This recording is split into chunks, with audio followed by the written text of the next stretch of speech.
दोस्तों तुर्की आज पूरी दुनिया के 65% तक ड्रोन बेचता है। आई नो ये थोड़ा सा सरप्राइजिंग है और आप भी ये बात सुनकर हैरान हो रहे होंगे कि यार तुर्की दुनिया के आधे से ज्यादा ड्रोन बेचता है अकेला। इनफैक्ट अमेरिका, चाइना और रूस ये तीनों मिलकर जितने ड्रोन नहीं बेचते उससे कई गुना ज्यादा तो अकेला तुर्की बेच देता है। लेकिन मैं आपको बता दूं कि ये आंकड़ा तभी तक था जब तक तुर्की के ड्रोन पाकिस्तान को नहीं मिले थे, क्योंकि जैसे ही ऑपरेशन सिंदूर हुआ और भारत से मुलाकात हुई वैसे ही तुर्की की जो ड्रोन कंपनियां हैं वो लगातार पाकिस्तान को गालियां देना शुरू कर चुकी हैं। और चीन की हथियार निर्माता कंपनियां तो ये कह रही हैं कि पाकिस्तान उनके लिए सबसे बड़ी पनौती है, क्योंकि जब से पाकिस्तान ने चाइनीज हथियार शुरू करने स्टार्ट किए हैं बस तभी से चाइनीज हथियार कंपनियों के बुरे दिन शुरू हो चुके हैं। आप जानकर हैरान होंगे कि पिछले 28 दिनों में चीनी हथियार कंपनियों के शेयर बहुत बुरी तरीके से नीचे डले हुए हैं। इनमें लगातार गिरावट दर्ज की जा रही है। चाइनीज सरकार भी अंधाधुंध पैसा डाल रही है कि किसी तरीके से इनके शेयर मार्केट में इनकी हथियार निर्माता कंपनी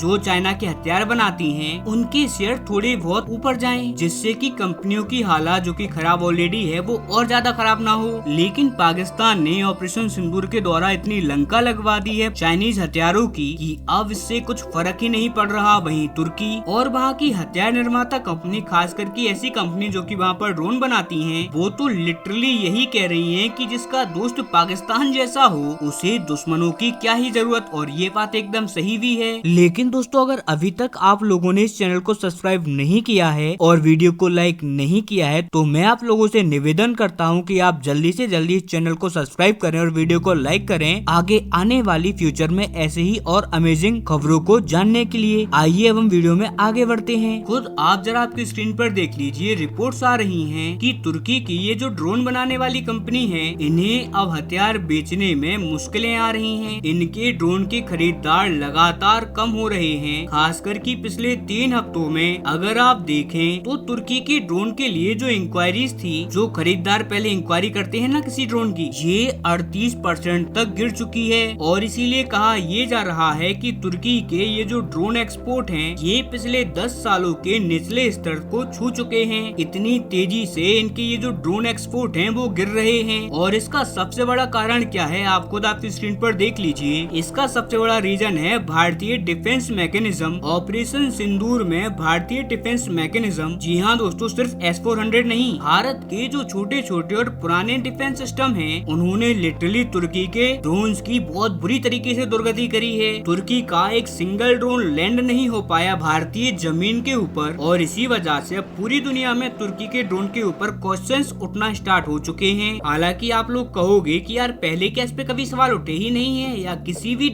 फिर किसी भी दूसरे देश के डिफेंस सिस्टम ने इसकी हालत खराब नहीं करी, क्या भारत के पास कुछ स्पेशल हथियार हैं? तो मैं आपको बता दूं कि तुर्की के ये जो ड्रोन थे वो अब से कुछ साल पहले तक इतने ज्यादा नहीं बिका करते थे। इन्हें ज्यादा बिकवाने का श्रेय जाता है रूस को, क्योंकि तुर्की ने ये ड्रोन दिए थे अजरबैजान को और दूसरी तरफ ड्रोन दिए गए थे यूक्रेन को। तब पहली प्रसिद्धि इन्हें मिली 2021 में अगस्त महीने के अंदर, जब अर्मेनिया और अजरबैजान का युद्ध हुआ था। वहाँ पर ड्रोन ने जो अर्मेनिया के पास रूसी एयर डिफेंस सिस्टम थे उनके धागे खोल कर रख दिए थे। इतनी बुरी तरीके से अर्मेनिया के ऊपर कहर बरसाया था। उसी टाइम पर तुर्की के ये ड्रोन बहुत ज्यादा फेमस हो गए थे। इसके बाद इनकी प्रसिद्धि में 6 चांद लगे। 1 साल बाद स्टार्ट हुए रूस यूक्रेन युद्ध में। अच्छा आपको याद होगा कि जब युद्ध स्टार्ट हुआ था उसके स्टार्टिंग टाइम में ही यूक्रेन के पास उसके खुद के छोटे ड्रोन नहीं थे, तो जो तुर्की के ड्रोन इन्होंने खरीद रखे थे ये इस्तेमाल किए। इन ड्रोनों के अंदर भी स्पेशली बेरख्तार ड्रोन, और उस टाइम ड्यूरेशन में ये ड्रोन इतने ज्यादा फेमस हो गए थे कि यूक्रेन